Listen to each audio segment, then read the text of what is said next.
Qui sont vos grands-parents? Qu'ont-ils vécu? Quelles époques ont-elles traversées? Que vous ont-ils transmis? Bienvenue à Passé recomposé, le podcast qui raconte des fragments de l'histoire avec un grand H par le biais des histoires de famille. Chaque épisode retrace ce que l'on sait du destin des grands-parents de l'invité. D'où elles viennent, ce qu'ils ont accompli, comment elles ont vécu. Je suis Mélie et je vous invite à découvrir un autre passé, celui composé des fragments de vie transmis par nos grands-parents. Nos grands-parents ont traversé un siècle de transformation. Ma grand-mère, par exemple, est née à une époque où les voitures étaient plutôt rares dans les rues de sa petite ville d'Île-de-France. D'un point de vue technologique, sociétal et politique, pour celles et ceux nés au début des années 1900, les années 2000 étaient comme un lointain mirage, de la science-fiction. C'est le constat que fait Lucille au sujet de ses grands-parents. Elle raconte l'histoire presque banale d'Yvonne et Paul, qui nous réservent pourtant des surprises. Je vais vous parler de mes grands-parents maternels, Paul et Yvonne. Moi, j'ai eu la chance de connaître mes 4 grands-parents. Alors, du côté de mon papa, beaucoup moins longtemps, parce qu'ils sont morts quand j'avais 5 ans et 9 ans. Mais mes grands-parents maternels, je les ai connus très longtemps parce qu'ils sont morts quand j'avais plus de 30 ans, les deux. Mais du coup, j'ai vraiment passé du temps avec eux, j'ai appris à les connaître, enfants comme des grands-parents... qu'on voit aux fêtes, qui s'amusent avec nous, qui nous font des cadeaux. Et puis plus j'ai grandi, plus j'ai développé une relation différente avec eux, plus j'ai échangé avec eux, appris des choses, plus j'ai été curieuse aussi de leur vie, puisqu'en grandissant, je prenais conscience de cette génération qu'ils représentaient, de toutes ces époques qu'ils avaient vécues. Donc j'ai eu cette chance-là, et pourtant au départ c'était pas gagné entre guillemets, parce que quand je suis née, ils avaient plus de 70 ans, et en fait comme ils sont morts très âgés, j'ai eu la chance de les connaître longtemps, et ils sont très importants dans ma vie. Encore aujourd'hui. En première ou en terminale, c'était pendant un cours d'histoire, je suppose, sur la Seconde Guerre mondiale. Je me souviens très bien du prof. Il a dit, si vous avez la chance d'avoir encore vos grands-parents, faites-les parler. Parce que ce sont des bibliothèques vivantes, ce sont des mines d'informations vivantes. Pas des bibliothèques d'ailleurs, parce que justement, tout ce qu'ils ont en tête, tout ce qu'ils ont vécu n'est pas forcément dans les livres. Il y a ce qu'on apprend dans les livres d'histoire, et il y a tout ce que nous racontent les gens qui ont vécu ces périodes. Et voilà, je me souviens très clairement qu'il ait dit ça. J'ai pris conscience qu'ils avaient vécu des périodes que moi j'apprenais dans les livres d'histoire. Donc ça a sans doute nourri mon envie d'échanger avec eux et de leur poser des questions un peu plus précises sur ce qu'ils avaient vécu. Mes grands-parents, ils sont incroyables pour moi, je dirais, parce que ça a été ma porte ou ma fenêtre sur une autre période, une autre époque. Ils ont traversé un siècle où il s'est passé un nombre de bouleversements sociaux, politiques, géopolitiques, économiques incroyables. Après, leur vie, à eux, était une vie normale, je dirais. Mais le contexte a fait qu'elle était assez extraordinaire. Alors, mon grand-père est né en 1911 et il est né à Groslay. Donc Groslay, c'est une petite ville maintenant, un petit bourg, mais à l'époque c'était un petit village dans le Val d'Oise, qui à l'époque était la Seine-et-Oise. Il a vraiment vécu toute sa vie à Groslay, puisqu'il il y a vécu, il y a travaillé et il y est mort. Et ma grand-mère est née en 1913 et elle est née à Paris, dans le 16e, rue de la Pompe. Et en fait, ses parents vivaient à Paris. Et ils sont, un peu comme aujourd'hui, une fois qu'ils ont agrandi la famille, qu'ils ont eu envie d'avoir un peu plus d'espace, une maison, un jardin, et ils sont sortis de Paris et ils sont allés vivre à Groslay. Donc quand ma grand-mère était petite fille. Et donc après, ma grand-mère y a vécu aussi toute sa vie, puisque c'est là qu'elle s'est mariée et qu'elle a aussi vécu toute sa vie. Alors c'était pas si petit parce qu'il y avait 2000 habitants, mais c'était une petite, quand même un petit village d'agriculteurs. Il y avait beaucoup d'agriculteurs et il y avait beaucoup de champs de poiriers, m'a-t-on dit, et de pivoines, parce qu'apparemment, de ce que j'ai compris, les deux vont ensemble. Je me souviens de ça parce que petite, en face de la maison de mes grands-parents, il y avait un champ où maintenant évidemment c'est bâti et il y a plein de maisons, mais je me souviens du champ de poiriers. Donc il y avait beaucoup de cultivateurs, d'agriculteurs, c'était quand même assez rural, voire très rural au début du siècle, du XXe siècle. Et en même temps, c'était à proximité de Paris, qui était quand même déjà à l'époque la très grande ville, la capitale. Alors mon grand-père, en fait, il a eu un parcours un peu particulier parce que c'était un bon élève. On a retrouvé quand ils sont morts et qu'on a trié leurs papiers, leurs affaires, on a retrouvé des bulletins scolaires et c'était plutôt un très bon élève. Mais son père est mort quand il avait 14 ans et en fait sa maman n'a pas du tout su gérer la situation et on la comprend parce qu'en 2 ans d'intervalle, elle a perdu sa fille de la tuberculose, donc la sœur de mon grand-père, et son mari.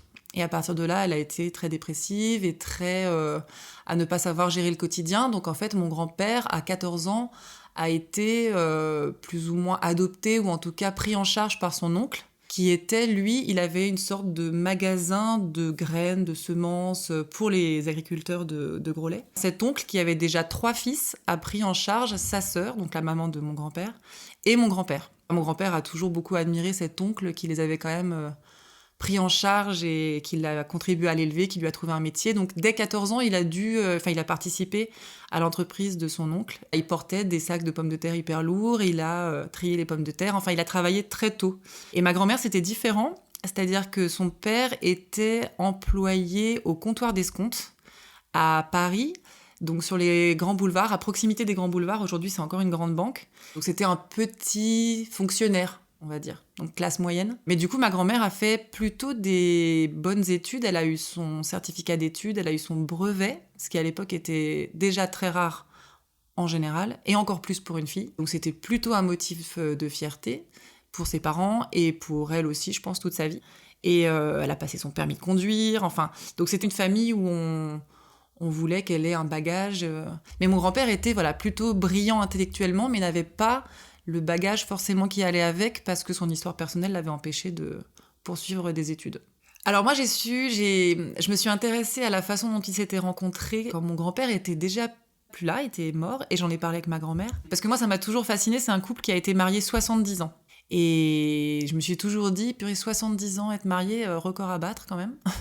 Et en fait, ils habitaient donc à Groslay, et ils habitaient surtout à proximité, donc de ce que disait mon grand-père en riant, mais je pense qu'il y avait de ça, qui s'étaient mariés finalement à 20 et 22 ans en s'étant aperçus 3 fois à travers la grille du jardin. Et je pense qu'il y avait un peu de ça. Donc ils se sont mariés en se connaissant peu, en s'étant plus physiquement presque, je pense. Et mon grand-père racontait le jour où il avait demandé la main de ma grand-mère à Alphonse, donc le père de ma grand-mère, qui s'était mis sur son 31 quand même, et qu'il avait mis des gants beurre frais, il appelait ça.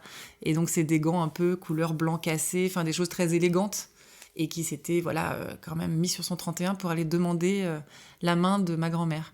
Concernant leur vie amoureuse, ma grand-mère, je ne pense pas qu'elle avait déjà eu des amoureux. Après, peut-être qu'elle avait eu des sentiments pour des garçons, mais en tout cas, elle m'en a jamais parlé. Et mon grand-père, j'ai découvert récemment une histoire que j'ai trouvée vraiment très belle, et qu'on a découverte très très tardivement, puisque en fait, en vidant la maison de mes grands-parents, ma mère a récupéré et précieusement gardé des papiers, donc des papiers d'identité, des papiers de leur bulletin scolaire par exemple, des diplômes, des choses comme ça, et elle a retrouvé aussi un petit peu de correspondance. Et on a retrouvé un peu un trésor, c'est-à-dire une lettre manuscrite, magnifiquement calligraphiée d'ailleurs, qui date de 1929, et on comprend que c'est une cousine avec laquelle il a plus ou moins grandi, puisqu'il a été élevé par son oncle, et qu'il était amoureux d'elle, et qu'il a dû se déclarer et être un petit peu insistant, enfin en tout cas faire part de sentiments très forts, et dans cette lettre, en gros, elle les conduit, mais de façon très élégante. Donc voilà, donc on a découvert ça récemment, qu'il avait été sans doute très très amoureux d'une de ses cousines. Mais il avait 18 ans et il a rencontré ma grand-mère à 22 ans.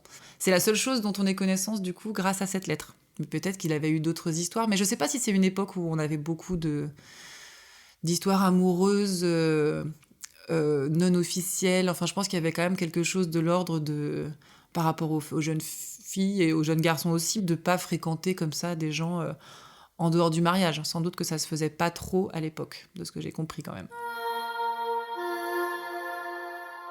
Donc ma grand-mère, Yvonne, elle avait un vrai bagage, puisqu'elle avait son certificat d'études et un brevet. Et elle a travaillé assez tôt, puisqu'elle a travaillé avant de rencontrer mon grand-père et avant de se marier avec lui. Donc comme elle s'est mariée à 20 ans, elle a travaillé, j'imagine, entre 18 et 20 ans. Et elle travaillait donc au comptoir d'escompte où travaillait son papa.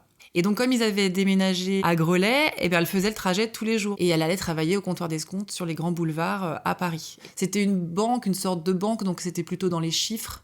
Donc, un milieu où il y avait je pense un niveau intellectuel requis, sans doute, ou une aisance avec les chiffres. Donc elle a vraiment travaillé avant de se marier. Donc je sais qu'elle a travaillé et gagné son propre argent. Après, je pense que c'est un argent qu'elle ramenait chez elle et qu'elle mettait dans les finances de la famille, puisqu'elle vivait chez ses parents. Donc mes grands-parents, Yvonne et Paul, ils se sont mariés en 1933. Ma grand-mère avait 20 ans et mon grand-père avait 22 ans. Et ils ont emménagé dans la maison où ils ont vécu toute leur vie et que moi j'ai toujours connue, qui était à Grelais. En fait, mon grand-père, quand il s'est marié avec ma grand-mère, lui avait une condition, entre guillemets, un petit peu en dessous de celle de ma grand-mère, parce que lui il était orphelin de père, il avait un métier plutôt manuel, et ma grand-mère était fille de fonctionnaire plutôt un peu classe moyenne. Et quelque part, il a apporté une dot, puisqu'il a eu cette maison qu'il a héritée en fait de ce père disparu, et dans laquelle sa mère et son père auraient dû vivre, et qu'ils n'ont pas pu y vivre puisque le père de mon grand-père est décédé. Donc elle a été inoccupée pendant plusieurs années, et le jour où il a été en âge de se marier, cette maison, il l'a récupérée, et c'est devenu leur maison, et au mariage, il a amené cette maison dans le contrat de mariage, je suppose, mais un peu comme une dot. Donc ils ont vécu dans cette maison qui a été la leur pendant 70 ans, qui était plutôt une petite maison. On a retrouvé les plans aussi quand on a vidé la maison. Et après, ils ont fait des extensions un petit peu plus tard. Mais en tout cas, c'était une maison en meulière très typique de l'Île-de-France, avec un petit jardin. Et voilà, donc ils se sont installés et ils ont eu une fille en 1935, donc au bout de 2 ans de mariage. Et à partir de là, une fois qu'ils ont été mariés, ma grand-mère a travaillé avec mon grand-père. Paul, mon grand-père, a travaillé avec son oncle dans son affaire, et en parallèle, son oncle lui a payé des études, et il a passé une sorte de brevet, ce qui serait aujourd'hui un CAP, d'électricien ou électrotechnicien, enfin. Et donc du coup, il savait un peu tout faire, il savait réparer un peu n'importe quelle machine, et il a lancé une affaire dans ce domaine-là. Donc il a été aussi aidé financièrement, et par son oncle, et par d'autres gens qui leur ont prêté de l'argent, que ma grand-mère a mis un point d'honneur à rembourser au fur et à mesure que leur petit commerce a fonctionné, puisque c'est elle qui tenait les comptes. Et donc en fait, il a acheté un magasin qui était un magasin de électro... Comment on dirait, il était dépanneur électricien. Il réparait un peu tout ce qui se branchait, en gros, quoi. Tout ce qui marchait à l'électricité. Et il travaillait beaucoup avec les agriculteurs, notamment. Et il était, par exemple, joignable 24 heures sur 24. Ma grand-mère se souvenait que à toute heure du jour ou de la nuit, il pouvait être appelé parce qu'un agriculteur du village avait sa chambre froide qui était tombée en rade, et qu'évidemment, c'était pas possible d'attendre jusqu'au lendemain matin, sinon tout était perdu à l'intérieur. Et donc, mon grand-père passait son temps et dans le petit magasin qu'il avait, et chez les agriculteurs et ses clients, à réparer un petit peu tout ce qui était réparable. Et donc ils ont eu ce commerce toute leur vie après commune, et toute leur vie professionnelle. Et en fait, ma grand-mère a donc travaillé toute sa vie, au moins à égalité, puisque elle a fait toute la comptabilité, c'était vraiment les cordons de la bourse. C'est-à-dire que tout le monde savait très bien que c'était avec Yvonne qu'il fallait voir les avances éventuelles, qui n'étaient pas trop accordées d'ailleurs. Et mon grand-père, c'était plutôt... moi, l'image que j'ai, c'est Yves Montand, en fait. Je sais pas, il était grand, il était un peu nonchalant, il était très... très à l'aise avec tout le monde, et il parlait jamais d'argent, par exemple. Avec ses clients, il disait « Ah oui, vous payerez quand vous pourrez », alors que ma grand-mère était là « Non, on a besoin que le magasin fonctionne, on a de l'argent à rembourser ». Donc elle, c'était vraiment les cordons de la bourse, et lui, il faisait vraiment la partie technique et le dépannage. Donc elle n'était pas ni son assistante, ni sa secrétaire, c'était vraiment, à la fois elle était vendeuse dans le magasin, et elle tenait toutes les finances et tous les comptes, les carnets de comptes. Et apparemment, il a plutôt bien réussi sa vie professionnelle, mais beaucoup grâce à elle aussi, parce que s'il avait été tout seul à gérer tout ça, ça aurait été une catastrophe. Donc voilà, donc ils ont eu ce commerce, mais c'était une époque où, en gros, elle, officiellement, elle était presque bénévole, c'est-à-dire qu'elle n'était pas payée, elle n'avait pas un salaire, elle travaillait avec son mari, dans l'affaire de son mari. Et donc l'argent était l'argent de la famille et du couple, mais elle n'avait pas vraiment son indépendance financière, en réalité. Ce qui a été d'ailleurs très important pour elle après comme valeur à inculquer à ses filles, d'être indépendante financièrement. Et apparemment, toute sa vie, elle a quand même dit à ses filles que travailler avec son conjoint, c'est pas une super bonne idée, quoi. Parce que je pense que toute la vie, toute la journée, on partage le quotidien, la vie de famille, etc. Et en plus, tous les soucis aussi liés au fait d'avoir un commerce, une affaire. Donc c'était assez lourd pour ma grand-mère, qui était quelqu'un d'un peu angoissé par tout ça. Donc voilà. Mais c'était des petits commerçants.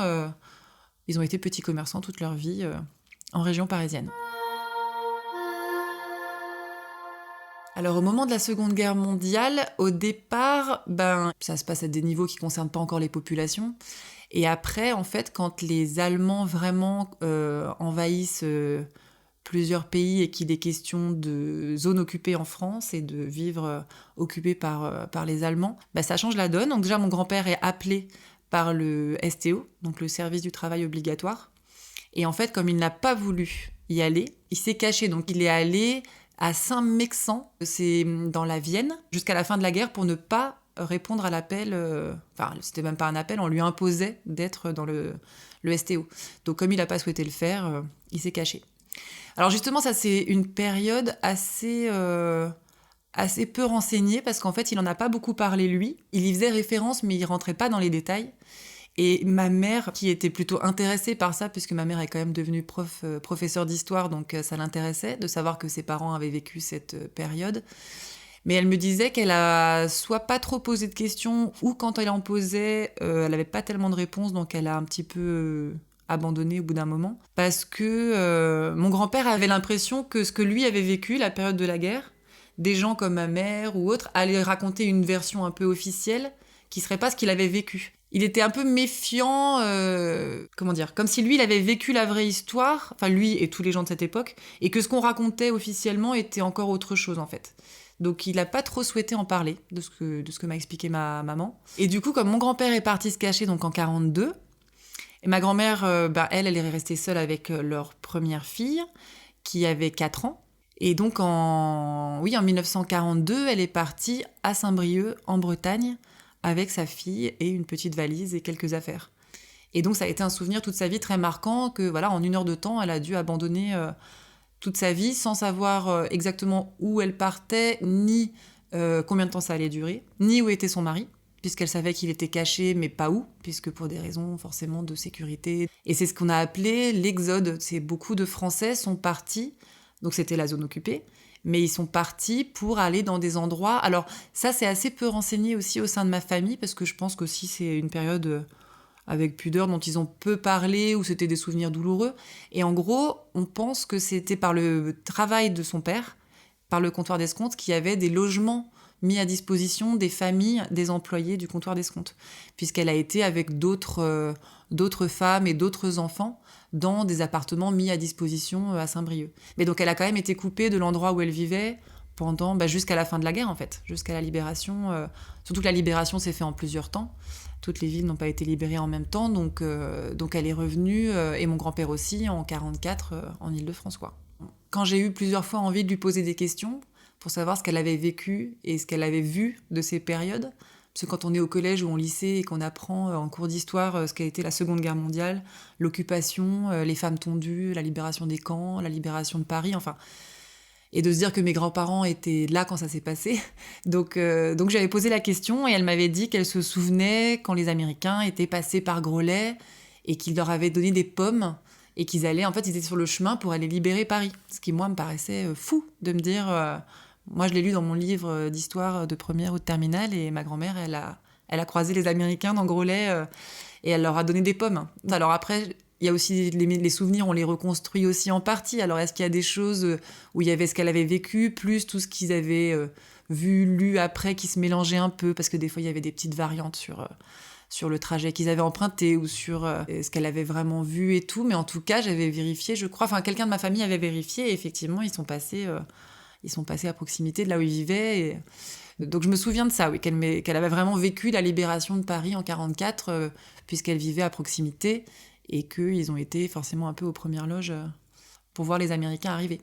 Mes grands-parents parlaient assez peu de la guerre si on leur posait pas la question. Ils étaient très marqués par les privations que signifie la guerre. C'est-à-dire qu'ils n'ont pas été comme des familles très blessés dans leur chair, où ils n'ont pas été déportés, ils n'ont pas eu de personnes de leur famille déportées ou disparues.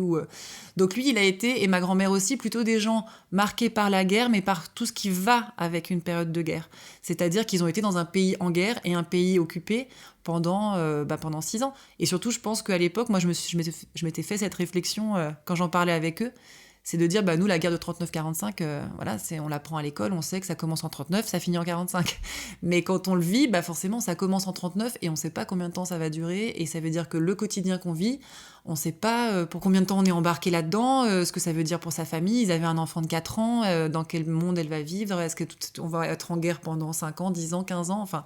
Donc j'imagine toute la peur que ça peut vouloir dire aussi, l'incertitude. Et après, je sais qu'ils étaient marqués par cette période, mais plutôt dans des choses quotidiennes qui nous amusaient. Mais quand on y réfléchit, c'était une sorte de traumatisme, mais c'était plus sur les privations. C'est-à-dire que ma grand-mère, toute sa vie, elle avait dans ses placards des litres et des litres d'huile, du sucre, de la farine. Et parce que c'est le minimum pour pouvoir se nourrir, faire du pain, faire un minimum à manger, si jamais du jour au lendemain, on ne peut plus acheter, on ne peut plus faire ses courses et qu'il y a des privations, des rationnements.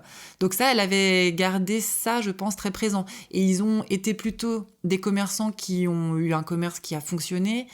Ils auraient pu vivre, eux, à des moyens plus élevés que ce qu'ils avaient. Ils avaient une petite maison, ils avaient une petite décoration simple. Quand on remplaçait quelque chose vraiment quand on le cassait, plutôt que de racheter. Enfin, ils vivaient un peu chichement, mais pas par pingrerie, parce qu'ils étaient plutôt très généreux par ailleurs, mais par souci, je pense, de dire on ne sait jamais.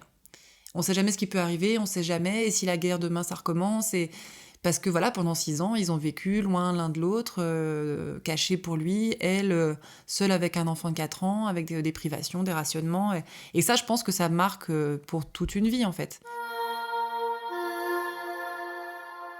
Donc après la guerre, au retour de la guerre, donc ma grand-mère est rentrée de Saint-Brieuc, et mon grand-père est rentré de Saint-Mexan.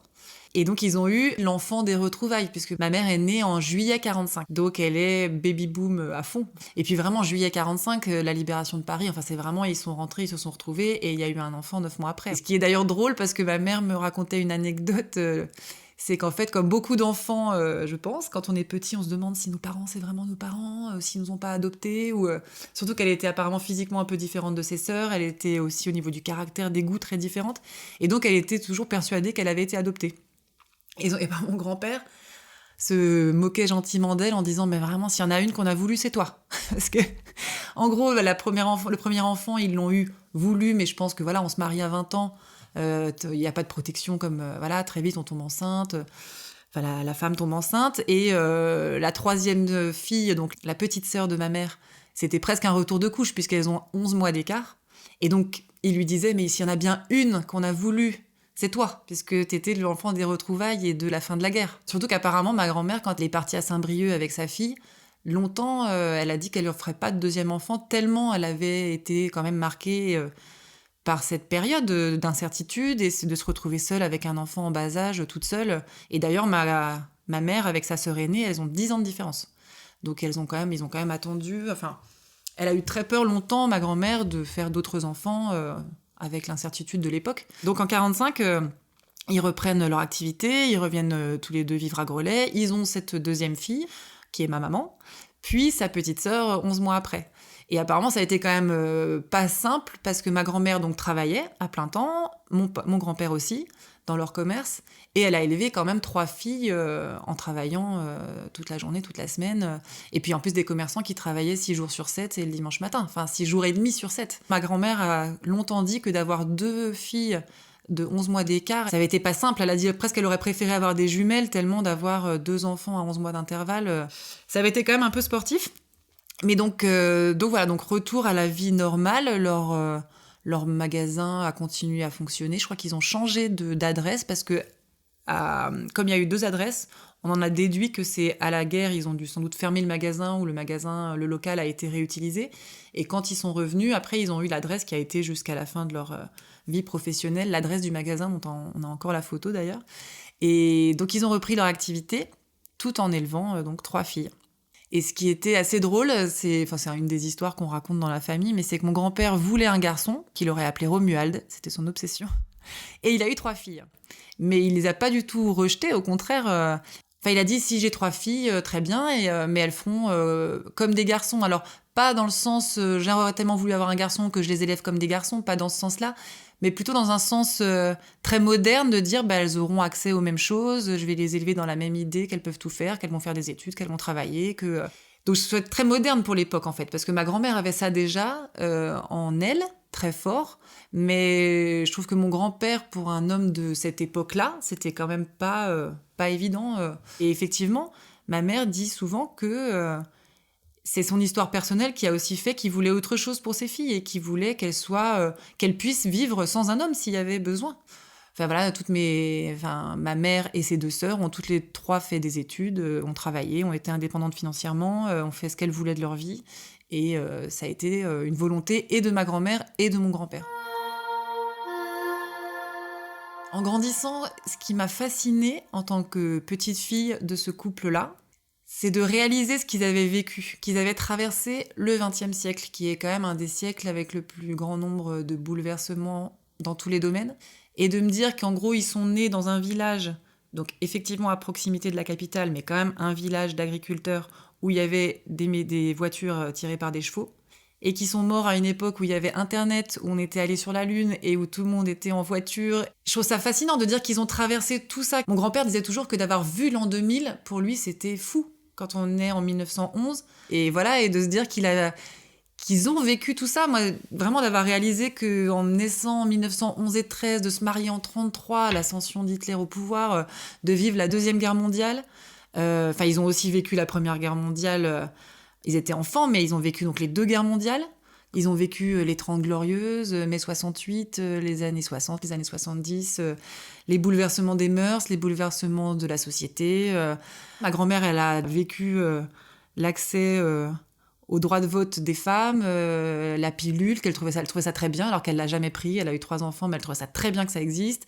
Donc voilà, ils ont vécu vraiment tous les bouleversements d'un siècle qui a été d'une richesse folle, en fait, jusqu'à vivre le 21e siècle. Et voilà, je me souviens que mon grand-père, qui est donc toujours fasciné par tout ce qui était technique, technologique, il disait presque que c'était un regret d'être si âgé maintenant qu'il y avait les ordinateurs et Internet, parce que sinon il s'y serait mis. Et je sais que c'était vrai, enfin il le pensait, et je me souviens d'un jour où il m'a dit « Mais alors c'est quoi Internet ?» Et moi de m'être dit « Waouh, comment je vais expliquer ça à mon grand-père ?» Et en même temps, il était curieux de ça, de tout. Et pareil, ma grand-mère, de me dire que cette modernité, je pense, d'esprit, parce que ma grand-mère était quand même, elle était croyante, par exemple, mais pas du tout prosélyte. Et elle a quand même une famille, des filles, des petites filles, des petits-enfants qui étaient... personne n'est croyant dans la famille, enfin, c'en est même drôle. Et en même temps, elle a jamais été à juger les choix de ses enfants et petits-enfants, parce que, par exemple, ma mère et mon père ne nous ont pas baptisés avec mon frère, ce qui pour l'époque était vraiment pas très fréquent, enfin c'était il y a 40 ans, et ma grand-mère, elle a trouvé ça étrange, mais elle a dit bon bah maintenant on fait comme ça, mais c'est votre choix, mais elle a jamais dit bah quand même c'est important, il faut les baptiser, parce que alors que pour elle c'était important, et sans doute que c'était un peu un petit regret que ce soit pas le souhait de ma mère, mais elle a toujours respecté ça. Pareil, mais on est donc 5 petits enfants, et il y a un couple de mariés sur les 5 petits enfants. Et donc elle avait quand même une de ses petites filles qui a vécu en concubinage, qui a eu 3 enfants en n'étant pas mariée, enfin ce qui pour son époque était impensable. Et je sais, quand j'avais 27 ans, j'avais pas d'amoureux, j'étais célibataire, je travaillais, j'avais mon appartement à Paris, mais forcément un petit studio de rien du tout. Et que à la fois elle ne me jugeait pas du tout, elle me disait pas que, mais ça l'inquiétait mais elle me le disait de façon assez élégante et tendre. Elle me disait « Oh, mais quand est-ce que tu vas être installée dans la vie ?» J'ai dit « Ma mamie, quand même, je travaille, j'ai un appartement. » Mais pour elle, s'installer dans sa vie, c'était quand même avoir une situation pérenne, avoir un CDI, j'imagine. Pour elle, c'était un peu étonnant, cette situation que j'avais, cette vie un peu d'étudiante attardée, un peu qu'ont plein de jeunes à Paris. Et en même temps, je pense qu'elle trouvait ça... elle était curieuse de se dire « Bon, aujourd'hui, ça se passe comme ça. » Et donc je trouve que c'est vraiment une qualité d'ouverture d'esprit. Et ils avaient cette modernité qui, moi, me fascine énormément, et dont je me sens aussi l'héritière et chanceuse d'avoir eu des grands-parents comme ça, et qui nous ont forcément légué tout ça aussi. Et notamment pour les femmes. Cette grande liberté pour les femmes. Ma grand-mère a, je dirais, vécu 2 drames dans sa vie. Donc elle a perdu une de ses filles, puisque j'ai une tante qui est morte à 50 ans en 93.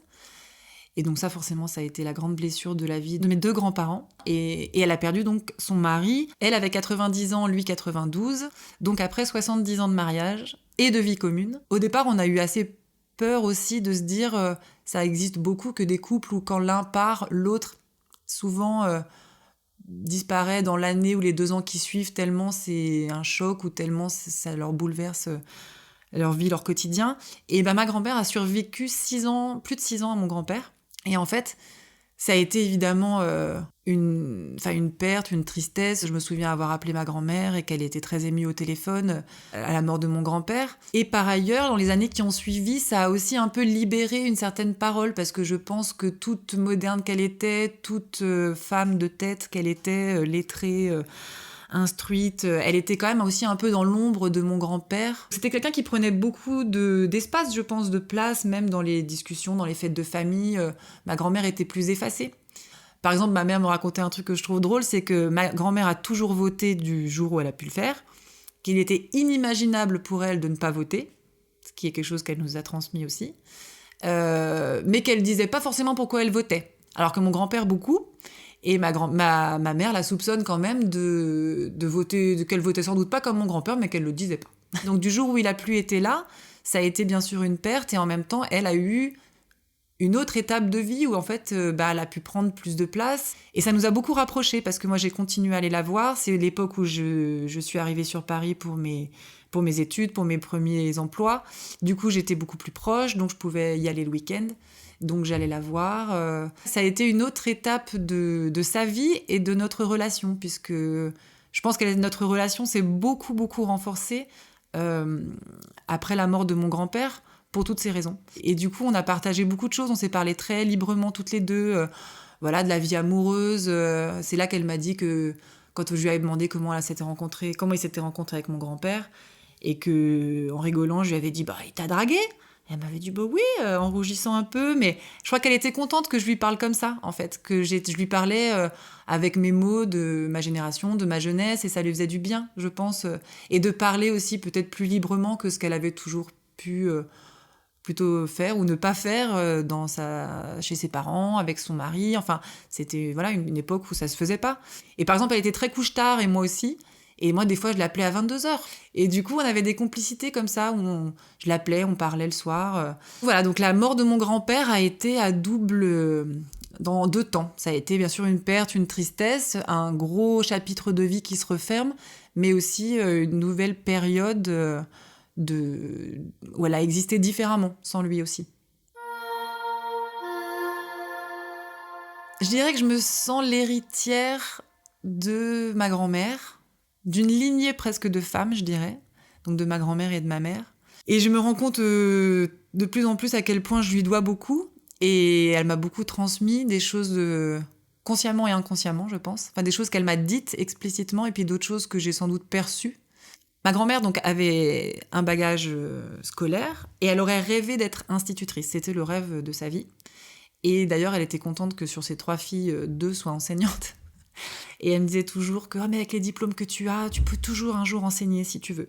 Donc c'était son grand truc, l'enseignement. Elle avait une vénération, je pense, pour l'école, pour les enseignants qui, elle, lui avaient permis de s'instruire quand elle était enfant. Et elle avait cette curiosité intellectuelle vraiment très forte et intacte jusqu'au bout. Parce que par exemple, elle regardait le Tour de France tous les ans. Mais elle s'en fichait royalement du vélo. Mais elle découvrait la France, les paysages, il y a toujours des informations sur les régions traversées, et c'est ça qui l'intéressait. Donc elle voyageait parce qu'elle pouvait plus trop voyager, et en même temps elle apprenait plein de choses. Il y a toujours eu des livres, beaucoup chez mes grands-parents, ils lisaient tous les deux beaucoup, et ma mère a toujours dit qu'ils ont eu accès à tout, il n'y avait pas de censure par exemple, pas de livres qu'on n'achetait pas ou qu'on lisait pas. Ils ont eu la télé très tôt du fait du métier de mon grand-père, et ils ont toujours beaucoup regardé des émissions, ils en débattaient après avec leurs filles. Donc c'était très présent ça, les idées, ils suivaient l'actualité. Et ma grand-mère était très attachée à la langue française, qu'elle maîtrisait plutôt très bien. Et je me souviens que moi, quand j'étais à l'école primaire, j'étais pas très bonne en orthographe.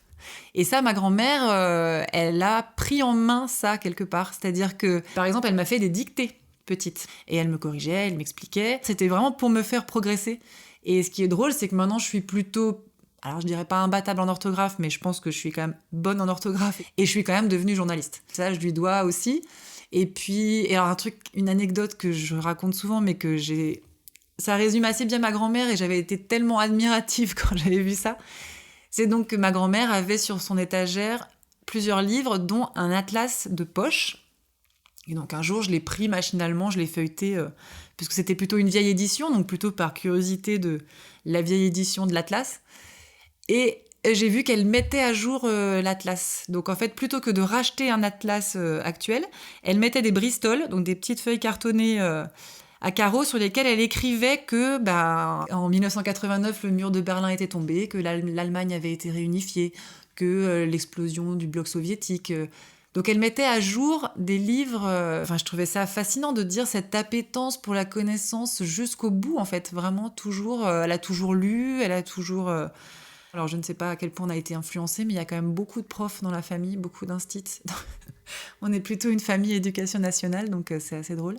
Mais c'est sûr que ça, elle nous a transmis très fortement ce goût du savoir.